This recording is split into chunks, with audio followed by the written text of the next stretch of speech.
Arkadaşlar merhaba, hepiniz kanalıma hoş geldiniz. Bu videoda 2 gün boyunca Şahin'in bazı işlemlerini gerçekleştirdim. Bunlardan bir tanesi sol sis farım kırılmıştı. Çerçevesiyle birlikte onlar değişti. Sağ farımın kısa farları yanmıyordu. Uzun ve selektör yanıyordu fakat kısa yanmıyordu. Yanmıştı yani ampulde duyumda yanma vardı. İki far birden değişti. Sağ çamurluğuma çok öncelerde bir park halindeyken yine bir dokunma vardı, çarpma vardı.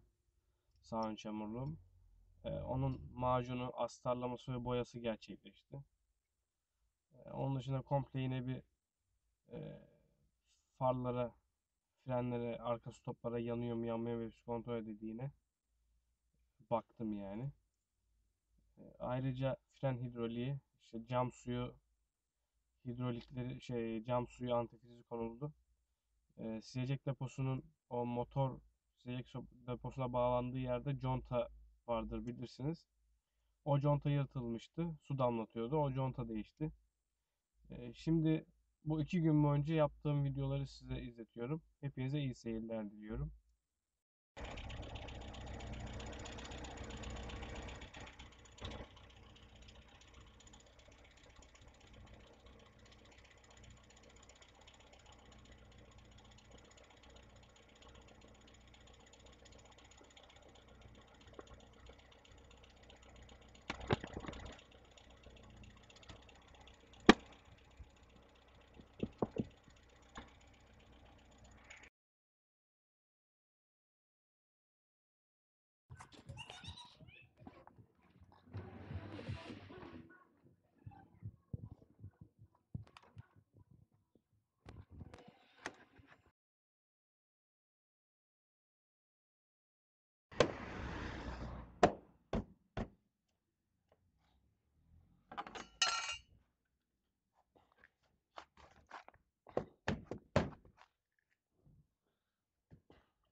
Evet, tırnakları oturdu.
Evet arkadaşlar, 2 gün boyunca yaptığım çalışmaları gördünüz. Elimden geldiğince kısa tutmaya çalıştım.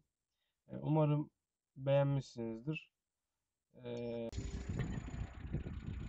Kafanıza takılan sorular varsa yorum kısmından sorabilirsiniz. Elimden geldiğince size yardımcı olmaya çalışırım. Bilmediğim sorular varsa öğrenirim. Öğrendikten sonra cevabını vermeye çalışırım arkadaşlar. Bugünlük böyle oldu. Bu 2 gün boyunca yaptığım çalışmaları gösterdim. Hepinize teşekkür ediyorum. Allah'a emanet olun. Bir sonraki videoda görüşmek dileğiyle. Şimdilik hoşça kalın.